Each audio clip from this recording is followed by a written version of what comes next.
Spook. Yes. Impressive win. It was. It was. Do you think maybe history is repeating itself? I think that's the garlic I had for lunch. Well, I think history might have a bit to say here also. We've just pulverised Richmond, leading into a big game next week. Yes. Against West Coast. This is deja vu. Just like last year's grand final leader. I didn't like it. How are we going to deal with that rematch? There was only one thing we can do, Sly.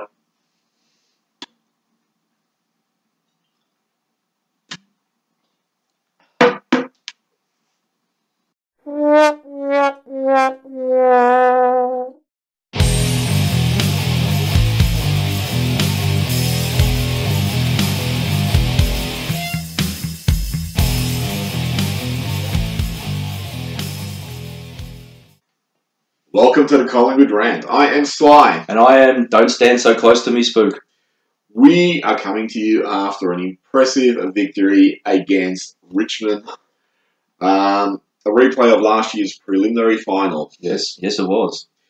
Spook, yes. Thoughts from this 44-point victory? It was extremely impressive there at the end. I say, I think when we had that sort of, was it close to an equaliser at half-time and third quarter, I thought, geez, we'll find a way to lose this. But no, the Collingwood of old came to play and quite an emphatic win in the end. I think what really impressed me with this game is last year when we smashed them in the prelim, we really played this run-at-all-costs, play-on type game. And this was actually quite different. So if Richmond had actually set up to, play the high possession game. High possession, chip around, which is actually what West Coast did to them last year during the home away, and West Coast smashed them on that occasion. So we actually played a totally different game, which to me was like, oh, geez, we've been struggling to master one game plan. We've got two of them now. However, in Buckley's tenure, he's tried to play this high possession game, and it's regularly broken down because we just missed targets. We actually seemed to really control the ball until it frustrated them, and we set up forward for us, and then we went. Yeah, it worked, but I think also this high position game is a little bit misleading. There's a lot of time that Richmond would concede the possession of the ball and run forward, so we were left chipping it, looking to get that break to the opposite side of the ground. So I think that inflated the possession count. There's a tactic at work, but I think it was overinflated. I think it's also a bit of maturity, though, also when Richmond were breaking back. It's like, oh, there's no point just bombing it. We're just wait. It's actually interesting too because Rant wasn't there to do the mopping up as he usually would. So probably most coaches' strategies would have said, well, Rant isn't there, let's unsettle him by just going in fast. He's not there. It's really hard with this game to actually pick anyone who didn't contribute. And a lot of guys were down on, in the Geelong game, but there's probably a handful there who you think their positions will be vulnerable this year. So guys like Tom Phillips, really good game as it went on. Stevenson, great second half. He started to work his way back into it. Yep. Josh Thomas, another one. Really good game. And then you have the higher end with the midfielders were all good. Forward line was dangerous. The goalie was frightening. The goalie's actually developing this presence now. I saw Tim Watson, Gary Lyon, and I can't remember the other one. Speaking on SEN, just talking about the goalie. You saw them speak on SEN. Yeah, I saw them speak. I actually read about it. You got a better radio than me. Well, my vision is acute. But Tim Watson was saying, do you think there's a bit of Gary Ablett Senior about him? No, he's got more hair. But in terms of the way he poses himself in a contest, I don't think he poses at all. He poses. Oh, okay. Yeah, definitely. There's a little bit of a similarity there. I think the counter was I think Sheen came back and said, asked me again in 3 years or something. Well, is he still going to be around in 3 years? Sure. I can't believe he's still around now. It's early days. I mean, you'd be drawing comparisons left, right, and centre at the moment. He's still very much it's a fledgling moment in his career. I think that what I'm talking about is his ability to will himself into the game and to really, he's just got such a Richmond. Well, potentially premiership favourites, but the way he can do it just so casually, some of those goals he took that brilliant mark, and once he took it, I was thinking, well, the typical Collingwood play here would be to miss the goal now. And he just sort of lazily snuffed it around the corner and got it through. And he really just seems someone who's so confident in his game and his ability. And that happens irregardless of what's happening around him. It seems, when he gets the ball, he's just like just a ball. I'm running in that direction and nothing's going to stop me. He must be difficult to match up on and to tackle as well. He's a bit like Mason Cox in that area where he's just evasive in traffic. What happened was that goal, Coxey's goal? It's a blinder. I did laugh a few times at that one. That was the one where, when we got it, I was watching it with a friend, and they jumped up and said, well, we've won it now. If he's kicking goals like that, with no disrespect to Coxey, then, everything is going right for us. It probably was also a game where you look at it, we could have easily been leading by 5-6 goals at half time. Yeah, definitely. Probably should have been leading.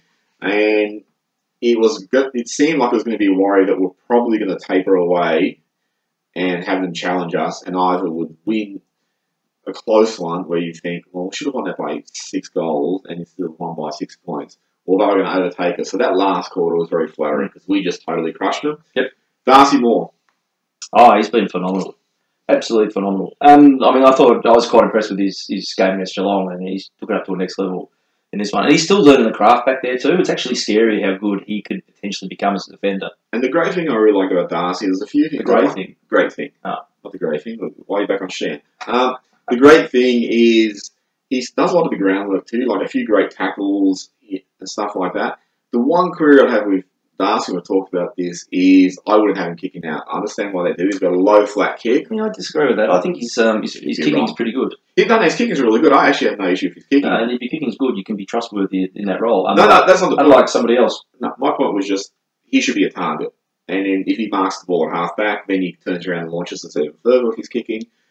Because my worry with our kicking out still is who are our overhead targets who are going to take it. I'd say with the way that he's progressing this year, I'd say about round 6, he's probably got the capacity to intercept his own kickouts. Well, that would be a chance. Well, that would be good. Crispy, back to form. Jeez, he's good. Langdon. He really is a bit of an unsung hero, Crispy. You don't hear about him much in the media. No. If at all, which is staggering. Probably got that ridiculous haircut just to get noticed more. Maynard, good. Howard, good. I mean, you can't really... Had a couple of brain farts, but... well, everyone does. Yep, it happens. Howard reminds me of Heady. He just seems to do that like once or twice every game. You got forward, the goalie obviously dominated. Coxey got that first one, got that ridiculous free kick paid against him, which disallowed Elliott's second goal. Yeah, that's one of the absolute worst decisions I've ever seen. Well, actually, no. I think might disagree. Since that moment, there's been about 40 of them. That was terrible. Yeah. Probably of the midfield, the one I thought was just okay was side bottom. Pendles was fantastic. Yeah, no, I can't believe he bagged him last year. No. And he did a few things that I haven't seen him do ever. Like he discharged a few packs. Yeah, Rant was another one. Kick a goal. Chris Haynes gone from your whipping boy last year to a really reliable... Look, actually, to be honest, if I was running a betting agency now, I'd cancel all betting on the Brownlow. He's obviously got it in the bag. Well, I love that running goal he got because I think he still can have a tendency to play a little bit safe. And that running goal to me was just like, ball's been given to me, it is now my responsibility, kick the goal. Stevenson, as we said, was great. You look at this side and you think, there's got a lot of improvement in it because guys like Moore, Maynard, De Goey, Coxey, they're all still relatively inexperienced game-wise. Even Crispy, he's been playing for 5 years and his game tally is inflated by the fact he never misses a game. Yeah, that's it. He's probably going to be hit by a bus this week. But they all, young guys coming up, and they're going to get better. And you've probably only got a handful of guys on the wrong side of the age bracket who are going to come down. You mean like Des Tuddenham? No, like Pendles and Sidey and Barker are probably the oldest players. Howell's another one there too. Any last thoughts about the game? Because then I'm going to ask you about a couple of other things. Enjoyed it immensely. Hopefully, there's that old adage about the form that you have in the last quarter of the week before is what you take into the next week's game. Yep. But no, I thoroughly enjoyed it. More of that, please, Woods. A lot more. Let me ask you about the umpiring. We have no right to complain about the umpiring this week. But what I was going to say is that first half I thought was umpired badly both ways. You have that Cox one that was disallowed. Or they kicked the goal and Cox was penalised for hinging or rush to side contact or being too tall and a small piece of cotton from your jumper touched someone else. But then you also had when what's his name? 2 syllables. First syllable. Something. The guy who tackled Sidey, I can't. But then Shane Edwards got the free kick. And Edwards converted the goal. It was a really big mix-up by the umpires. And that was right on half time. And I actually wondered, did that actually influence them subconsciously to sort of give us a little bit of leeway? Because that second half was brilliant I think umpiring. the only influencing is that we've done it so shit so far, we can take it to a new level. Well, that second half, you know, there was so many ones which I was looking at and was just going, well, that's a throw against us. Like side bottom through the ball at 3/4 time. I think Howell did it once back. You know, and there's a lot of sort of those T Touchwood ones where you think they should never be paid, not paid to us.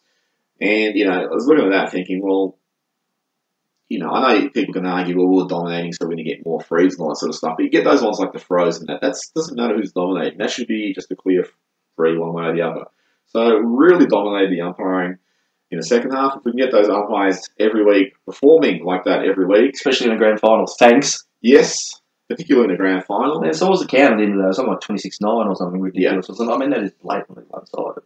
But there's no reason threes should be even.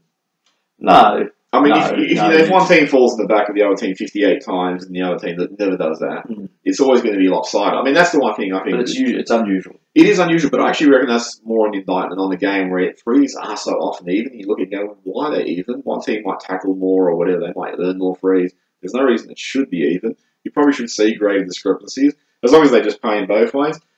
Let me ask you about the Mason Cox suspension. Seriously. So the club is appealing at the time we're recording this. What did you think of that? I've seen about 100 times that footage. I think it's taken from behind the goals, where pretty much what's his name, Grimes comes running in, and essentially Cox moves about that much. So Grimes instigates contact. Yeah. Grimes then milks it for all it's worth and drops to the deck like he's been struck by a meteorite. Cox barely moved in the whole thing. I think he didn't raise an arm. He just sort of stood there and he bounced off of him. Well, look, how do you get suspended for that? Well, also, it looked to me, and I could be wrong, but it looked to me that Grimes turned around, he was going to run off the flight of the ball, and saw Cox there, and he was just going to give you one of those, you know, I'm going to bump into you just to be a bit of a smart ass that, you know, I'm out here. And then Cox caught sight of him, and Cox just braced himself, didn't move, just braced himself, and being 9'6", Grimes just bounced off him. His toenail? Yeah, pretty much. Now, after the game, you had Wayne Carey. Oh, they asked the panel, what do you think? And Bartel goes, well, if anything, it's a fine. And Wayne Carey said, it's an embarrassment if that's even a fine. Oh, it is. And then they've pinged him. I couldn't believe it. I thought someone was playing a joke on me when they told me he got 1 week. And then you've had people like David... Grimes gets a week too. I was going to get that. Yep. And then you get people like David King who said, Collingwood should appeal it, that should be thrown out. That's a joke, because if you're pinging that, then we're not going to have any players left out there because they're all bumping into each other. So Cox gets 1 week for just basically standing his ground, and let's say, you know, it was behind play, whatever, he gets 1 week. Grimes then lifts his elbow into Elliott's face after Elliott's kicked it, well after he's kicked it. And over the boundary line? Yeah, over the boundary line. So how is that also only 1 week? It's exactly the same incident, apparently. Well, that's absurd, because to me, Cox doesn't do anything with malice. Grimes, I'm sorry, if you lift your elbow, he's done it with malice. Well, they were talking on the radio when I was coming over here, and I can't remember who said it, but it was along the lines of that the rationale for the Cox 1 week is, was it incidental contact, or what's the one that they rate the lowest? The term that they use? I don't know, fucknuckery or something like that. But apparently that's like instant week, which is where the week came from. I don't even fucking remember saying the mode. But the insane thing there is you had... Oh, and there's, sorry, one more thing. I just read on a message before that apparently Grimes has concussion as a result of that. That's what's going into the appeal tonight. That's going into his defence, is that he was concussed and that's why he hit Elliott. But, look, you shouldn't be judging severity of things depending on whether somebody got hurt or not. I think that's a little bit ridiculous, because it's like you might have someone who's more, liable to be concussed. Well, you fast forward to the Sicily thing. How many people were concussed in that cataclysm? Well, you look at the Liam Jones one last week, which he did not get cited for, and it's ridiculous that it's like, well, let's compensate for the fact we didn't cite one, which creates more confusion, because now the one we didn't cite was the worst of the three, but that's the one we let off, and we're compensating by now taking two different incidents and citing them similarly. And it's just, no, I'm sorry, that doesn't work. We have precedents. We don't actually have precedents. We don't use precedents. No, we do now. Where? We just invented one. Well, this is the thing I think AFL should do. They have tens of thousands of precedences. Yes. I think they've already been good at that for a number of years. No, but you should actually get footage of incidents and go, that is a week, and you show it, and you go, well, that one's like that one. That's exactly a week, and we're going to do that. You've got all this archival footage. Use it. Any final thoughts on this game? No, as I said, it was just great to win. Back on the board, back in the hunt, back in the 8. Probably the flag's ours to lose now. Yep, I can only see us losing one game the rest of the year. Mm-hmm. Guess which game that'll be? The Brisbane one. Yes. Anyway, I'll be right back with AFL CEO Gil McLaughlin. Ooh. We managed to land a big fish. Yes, we landed a big fish. No bottom of the table for us. Straight to the top. So, interviewing Gil next. Yeah, it should be good. I'll just duck out for 5 minutes. Yeah, go get a deal.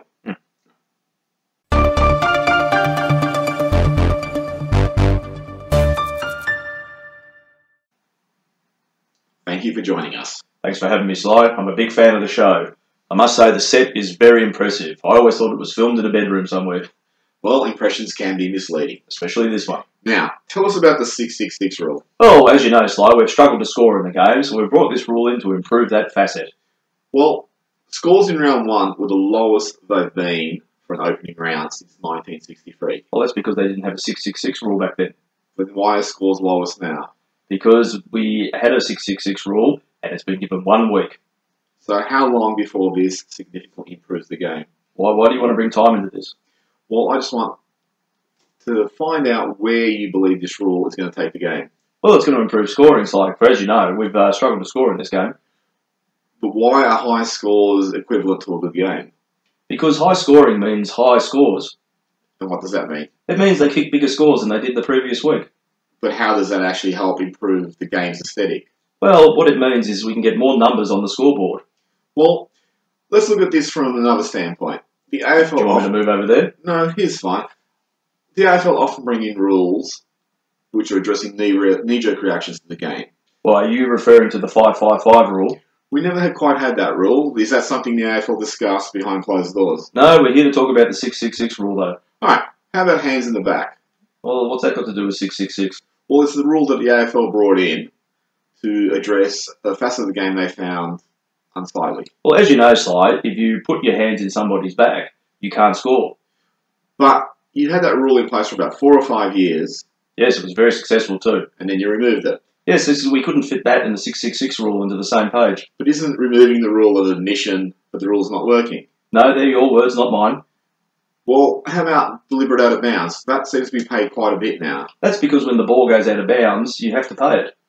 So what's an issue with the ball going out of bounds? Well, that stops the 666 rule from being a very effective rule. It's increased scoring, you know. Well, how about kicking out from a rush behind without having to wait for the umpire to finish waving his flags? That's also a way of us scoring at the other end. The 666 rule, it's very effective. Well, how about you've taken out the guy kicking out has to kick it to himself before playing on. Now you can just run on and kick it out. Well, we tried to leave that in, Sly, but we found we weren't getting a score from that. Well, how are we getting a score from that because he can play on? Because he can move it up to the other end as long as he doesn't kick it out of bounds and it's a Tuesday when the sausages are fresh. What do the sausages have to do with scoring? Why do you keep bringing the 4-4-4 rule into this? What's 4-4-4 rule? Well, it's the rule that we had before we had the 5-5-5 rule, and it was the one that we brought in after the 3-3-3 rule, but now we have the 6-6-6 rule. So I'd appreciate it if you stick to the topic, please, Sly. Is there another rule being floated, a 7-7-7 rule? No, yes. That's being floated? No, we sunk it. Why did you sink it? Because it didn't have the same scoring potential as the 6-6-6 rule. It was quite an ingenious rule, actually. I'll tell you about it when we implement it next year. But that would mean there'd be 21 players from each side on the field instead of 18. Mathematics wasn't my strong point. Wouldn't that increase congestion? No, we have a cough mixture for that. What about playing congestion? Playing congestion? I thought we were playing football. We are playing football. You don't know your topic very well. Well, my topic is, why are all these rules brought in to address? If we don't have rules, we don't have rules. And what would that mean? It's a fairly simple concept. Well, we've always had rules. The rules have always governed the game. What rules? Holding the ball. No. Pushing the back. No time for that. That'll stop scoring. So even those rules are being mitigated? No. We're happy to have them in the AA8 rule. So is the AFL's actual intent here is to get more goals, thus getting more ad breaks, getting thus more ad revenue? Yes, the 6-6 rule working as beautifully as we'd hoped. So is that where it's aimed? Well, that's the time. I think we should advertise here. Okay. Well, thank you for joining us. No, it's a pleasure to be here. Thanks for joining us.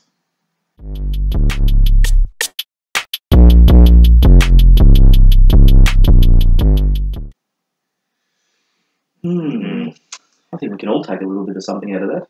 Yes, it It impresses me how much thought the AFL put into these things. Oh, incredible. That was. I was watching from over there. I wasn't sitting here. No. I was watching from over there, and I couldn't believe. Well, obviously, you weren't sitting here. I mean, I couldn't believe the presence. He was wearing a blazer and a shirt. I know. You're wearing the It's a completely different person. Yeah. Anyway, grand final rematch. Oh, please don't use those words.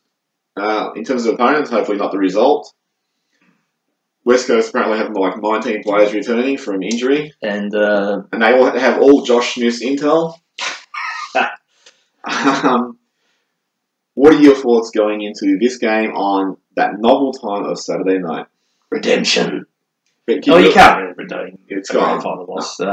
I think a win is the pass mark on this. I don't want any stirring performances and close losses. I just want to win this. It's not going to help anything. It's not going to make me feel any better.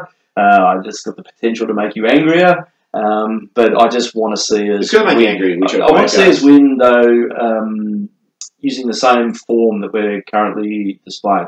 Beat them at their own game. Well, you can't redeem grand final loss. You never can. You can't. Yeah, and we've tried. We've tried 18,000 times. Well, if you could, we'd be Saints now. Well, I don't want to follow that club. Get 2-0. Maybe I should. No, you can't redeem grand final loss. And even if you win, then you turn around and just go, well, why didn't you do that last year? Well, why didn't they? Well, I went to dinner with some old football friends. How old? 60, 50. That's old. And I'm talking about the grand final. The one Which one? All 14 of them that they've seen? Of the most recent grand final loss. Think about losing by 5 points. You look at that sort of game again. You lost by 5 points. Even though West Coast dominated toward the end of that, a 5-point loss is a game where you're just saying, well, really, anyone could have won it. It shouldn't be one where you're going, oh, they definitively won it because of this. What I want to see is fearlessness when we get out there. I want to see the way we played for the first 20 minutes of the grand final, where we just ran and presented and dared. And, you look at some of the goals we kicked. They weren't ones that were set up particularly well. They were just opportunism and players daring to take initiative and create, possibilities. And that's what we lost as that grand final went on. We tried to be a bit too methodical and lost that audacity. In this game, I just want to see us play attacking. I don't think we'll play that same game style we played against Richmond, which is shit. That'll kill us. Yep, and I think we'll really just try and take them on. Whether Cox plays or it doesn't is probably a really big... It's a big out. Yeah. Well, literally is a big out. It is, yeah.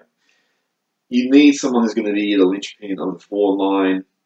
If he's not playing, I really don't know who they could find that's going to replace him, unless they do something like bring Goldsack in and then play Darcy up forward. Bring Goldsack in and nail Blair's feet to his shoulders. Yeah, okay. Wondering where that was going. Unless they do something like that, which then just disrupts the sculpture, the structure. Yeah, the sculpture will be disrupted as well. A lot of sculptures outside the MCG.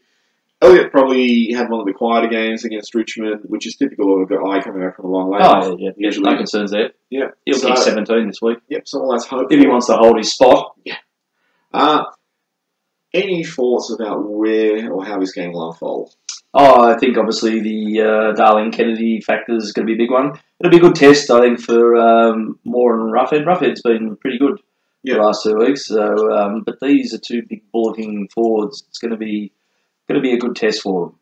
And certainly all they're going to do is just bring the ball around. And I think on the counter we have some really good running defenders. Well, when we played them in the home and away last year, Moore played, and I thought Moore was doing a really good job on Kennedy. And once Moore for 10 went minutes. Off, yeah, once you went off, that's when they started to get on top. And that actually, from memory, the first about 5-10 minutes really ran over the top of them. So we need to develop the capacity to actually absorb their best punch and then just go, okay, we took it, we're still going to play the way we want to play and win the game. I was going to say like a fast start would be good, but we already have one of them against them. Well, if it's a fast start, we just need to keep that pace going. Oh, that's exactly it. And West Coast is an interesting one, because even though they beat us 3 times last year, we actually have a not bad record against them in recent-ish times. I mean, I think the year before we beat them, we came from behind, we beat them, the goalie kicked a few goals, all that sort of thing. So they're not really a bogey side in a way where, like Richmond going to the prelim last year, they've just been hammering us for years. So going to that prelim was like we had to turn around a long period of their dominance. Whereas with West Coast, I think we tend to match up well. And Brisbane smashed them last week, so they're shit. Well, that was 2 weeks ago. West Coast smashed the Giants last week. Yeah, it's all over the shop, isn't it? Really? Who did West Coast play Giants. Saturday night? Was the Giants? Yeah. Was it? They're fucking rubbish as well. Well, we got Keefe in there, so I don't see how that could be the case. But I'm saying West Coast are rubbish. Yeah. And we're going to win by 148 points. All right, so that's your tip, 148 points. 149 now. Oh, okay. You want to make it 150? Go on. Bring it on. 151. There you go. Oh, yeah, okay. 151. I'm tipping a 39-point victory to Collingwood. I'd say 3 goals, to be honest. 18 points. All right. Any last thoughts? No, just win. That'd be the mantra every week, to be honest. But, look, there's actually no atonement in winning in this one or anything. It's not going to fix anything. However, I want our winning form just to keep continuing. No injuries and win every game. Well, we have a tough fixture Up at the until start of the open of the season, so we won one. We probably would have expected to win the Geelong one, lose the Richmond one. You know, we won one. We got West Coast to another premiership favourite, so, you know, we need to get some wins on the board. Well, we got a reasonably good run, I think, at 6 games after this one. So these are the 3 big ones at the start. Yeah. It'd be nice to win 1, possibly 2, and if we win 2, that'd be even nicer. But the really interesting thing about the competition is you look at your fixture, you go, okay, well, I'm looking at that, and then, for example, look at this fixture, you go, well, we've got Bulldogs, well, they're not doing too well, and we've got Brisbane, well, they're not doing too well. Okay, great. But now, given the way they're playing, it's like, okay, now they're both danger games, because both those teams are playing well, and it's likely that, you know, teams that we feared are going to drop off. Just before we go, all the best to Lyndon Dunn, who tragically did his ACL again. Yeah, shame. Yeah, Dunn, probably a lot of Collingwood supporters would have been shaking their heads when we first picked him up. I remember Buckley was saying about Dunn, even before Dunn became a regular, that he's the most vocal player on the track. But, you know, Dunn showed how much he meant to the club. He was very early elevated into that leadership group. Turned out to be a very reliable fullback and a great counter-attacker and a good kick. Arguably, it's probably the end of his career at his age. You'd think so. But he still has a role to play at the club. And you talked about the strong leadership, and it's clear, I think, the way that the players got ran after the fact that they love like. And someone like that can still have power to influence a side off the ground. So he's got a still very much valuable role to play for the rest of the year, doesn't he? Well, all the best, Lyndon, with... We know you're watching. Yeah. We have a Collingwood Rant Facebook page. Go on Facebook, look up Collingwood Rant, and surprisingly, we're the only one who associates Collingwood with ranting. Like us. Subscribe here if you want to hear about our videos, and like us. And if you have any comments, leave them around there. Nothing like my beer, but on the wall there. This week too, we'll also be converting this putrid half an hour of your life into a podcast. I don't know what a podcast is, but it sounds impressive. So we'll have details up about where you can get that once I work out how to make the magic happen. So we'll put that on our Facebook page, Collingwood Rant. Search Facebook for Collingwood Rant. Yep. And if you get the Richmond Rant, don't go near that one. It's a bit feral at the moment. And the Bombers Rant, just got a whole bunch of clowns in it. So you'll be able to tell us apart from them. Bit of history. Do you know who invented the podcast? I think it was Albert Podstein. That's just being silly. James Podsiadley. Anyway, thanks for joining us. We'll see you next week. Bye. Later. Go Pies. You didn't try this week. You broke my camera!